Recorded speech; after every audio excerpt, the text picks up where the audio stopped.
All right, this short little video here is just so that we can learn a little bit more about the different ways of writing Syriac. Now, you may open a book and you may find that your Syriac book is taught to you in one of three different versions of the alphabet. Really briefly, we've seen these before in some of the other material. We have Syriac Estrangela, which is sort of the main alphabet for historical purposes, but then veers off into a couple of different more cursive forms, namely the Eastern or Syriac Swadaya. Sometimes you're going to see this listed as Nestorian. And you may see the Western Certo listed as Jacobite. Now, that's a little weird because neither of these take a Christological position on anything. In fact, these alphabets are called that just because they're associated with the various churches that might utilize this style, but really they're just stylistic versions. And in my book of prayer, the Shemo, it has Estrangelo, Swadaya, and Certo all in the same book. And they're used for different things. Like maybe one is titles, the other is rubric headings, the other is text proper, right? So all that to say, are they three different writing systems or is it one? And I just want to go through the alphabet one by one so that we can look at how similar or different these letters are and why. So start, with the first letter. We'll start with Aleb and Olaf, as it's sometimes called, or Aleb, as it's called in the East. And Aleph is the historical, or at least that's a common way of saying it, but it's just where we get our A from in English. It's not always an A the way it's pronounced. In fact, now it's kind of a letter holder or it's a vowel holder. I don't know if there's a better way of describing it, but it comes across in a couple different ways in Certo and Swadaya. And basically, the elongated form that looks closer to the block script that you may see as a Hebrew aleph, it no longer lives that way in terms of the other Syriac alphabets. In fact, it's usually just a stroke down with a little hint of movement, right? So it's not quite an Arabic aleph where it's just a full stroke. Instead, there's hints of its history, right? That you can look at the Estrangela version and you see how there's some curvature toward it in the different versions of Certo and Swadaya. Well, we know it's not historically a straight down letter, even though at the end of words, it basically can look that way. It looks kind of like a two in the Eastern form, the Swadaya form, and it looks maybe a little bit more like a one in Certo. So that is a harder jump, but it's not so bad. Something like Beth is much easier. I mean, it's basically the same in all of them. Are you just writing it more rounded or are you writing it straight? It's kind of the question. How do you want to write it? Beth is pretty much the same. Next, we have Gamal. And Gamal, you can see the same shape in all of these, but when do you move the pen up, right? And how do you move it up? What do you use a second stroke to do that, or do you use one stroke? That's sort of what defines the Certo and Swadaya difference. Dalet, you still have a dot on the bottom, and that's how you know it's a dalet. As it's more cursivized in Certo, it looks more like a really thick comma with the dot underneath it. And Swadaya looks like, it looks like the Estrangelo version, but it's sealed on the bottom because the pen is moving, right? And so as the writing utensil moves, it pushes the dot further below. So either way, the dot gets pushed below, maybe more so than it does in Estrangelo. Next, we have hey. And again, it's a question of strokes, but the same basic motion is there. I think the Swadaya version probably better approximates the Estrangelo than the Certo. And that, as a rule of thumb, that's kind of the case. I mean, Swadaya or Swadoyo is basically closer to Estrangelo than Certo is, at least visually. But in the case of wow, you can see, they're closed in the two newer forms. And in the Estrangela form, there's, an opening, and that reflects what it looked like, or at least the fact that it was an open character when it was in block. Zion's basically the same. It just tends to be thicker in Swadaya.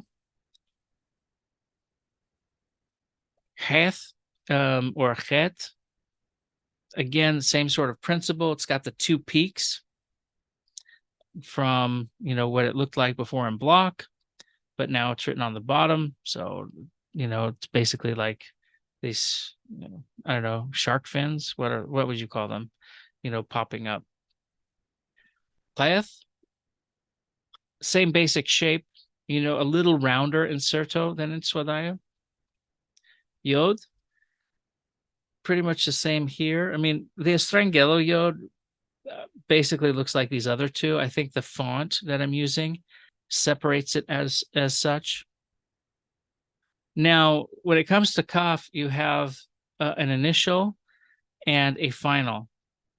So the initial medial is basically the same as the initial, right? This is on the right, and as you go toward the left is the final. Okay, this little black indentation you see in the top of the Estrangelo is just because I'm trying to space them out, and it shouldn't be there. That's a feature of the software, not necessarily of the character itself. So you can see some similarities and differences. I think, each of these can more or less look closer to Estrangelo depending on your perspective. You be the judge. What do you think looks closer to Kaf? Is it the Swadaya or is it the Certo? Lamed is pretty much the same. In Certo, you have a final Lamed that basically parallels the line of the L, of the Lamed, going up. You don't have a final Lamed that way in Estrangela or Swadaya. Mim, like the Kaf, has an initial, medial, and final. The medial basically looks the same as the initial. And so, if you're seeing some weird looking curvature there, that's me trying to get the font up. So I think Estrangelo and Swadaya probably better approximate. It looks like the Certo initial and the Swadaya initial look closer. Then the Swadaya final looks closer to the Estrangelo final, and the Certo final, just as a different. I mean, they're all basically the same character. Is the stroke going along a line because it's connected, or is it going down because it's at the end of a word, right? Same sort of thing. Next, we have Nun, and Nun has an initial, it has a connected final, and it has a separate final. That's why you see it this way. And again, we're always going from right to left. So these look pretty straightforward. They look pretty similar. I don't think that there's too much difference in any of these. Simkath, same sort of thing. Basically, it's a double circle. Think back to what it looks like in block characters as Samek. You just have Samek with a little loop connecting it to the next line, and that's how you get the Simkath. Or Ain, a lot like Lamed and Certo. I could have done an initial, but you already know what that's like. It's basically the same thing as the Estrangela and the Swadaya, so not too much change. Certo just has a different one as a final, right, where it parallels the length of the line. Then we have Pei. Again, the same thing here for the most part. Is it more rounded? Is it more straight and edgy? And that's just a question of, who's writing it? Like, what does your handwriting look like? And so your handwriting starts to dictate a tradition, and that's what ends up happening. Thus, these are fonts, not necessarily different alphabets. Salde, same sort of thing. How much do you want to swing over is the question, and that's what separates Certo from Swadaya and the Estrangelo. It's obvious when you read it. If you're new, you may think, well, one looks like a 3 and the other looks like an S. Or, gosh, I don't even know what the Swadaya one looks like. It looks kind of scary. Shark fins. fangs. I don't know. Qaf is this Q. Is it going to be more rounded or more straight? Same shape. Rish, a lot like Dalit. It's the same as Dalit, actually, just with a dot above or a below.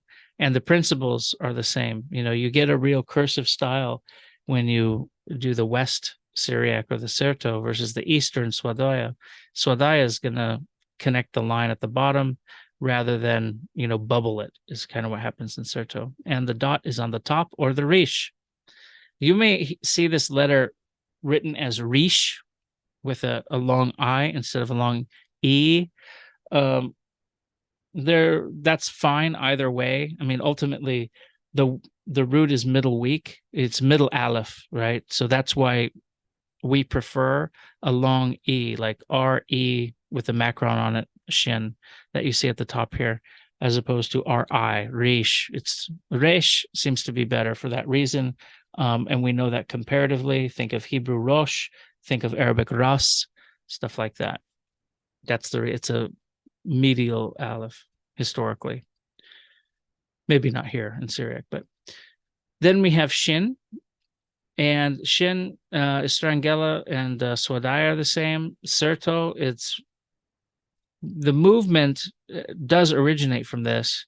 And actually, if you look at something called the Melkite script, it seems to show us a nice intermediary, because the way the table is written on the top is it's not quite bubbled, but it's almost, right. There's a lot of overlap in stroke, and so you get this thicker table at the top that eventually, if you write quicker and lower, is going to produce something like the Certo. So this is one of the more odd ones. If you're learning Certo, you just got to learn this. This is Shin. And then Tau. What's interesting about the Swadaya Tau is that that's the connected form of Tau in Certo. And so the strangular, you can see it, and how you make that movement is going from the bottom. It goes from the bottom up, loops down to the lower left side along the bottom, then up to the upper left side if you're writing the Tau in a strangelo. But basically, it just yields this sort of something that looks like an L in, for those of us who read with Latin characters. So that's it. I mean, I don't think the shift, or the effort required to learn the difference between one or the other is too difficult. It's one of those things that you just got to start reading it, and if you're learning Syriac, you've probably learned one alphabet, and you finally got used to that, and you're like, oh no, I have to learn whole nother writing system. Don't think of it that way. If learn Syriac, take your Syriac 1 class, and let that be what dictates how you read it. And once you're done with that, just take a couple hours. You don't need a full day. Like, it'll take an hour. Watch this video. I hope it helps, just to show you it's not so different. You're good either way. So I hope this video is helpful to you in your Syriac studies. Keep coming back for more.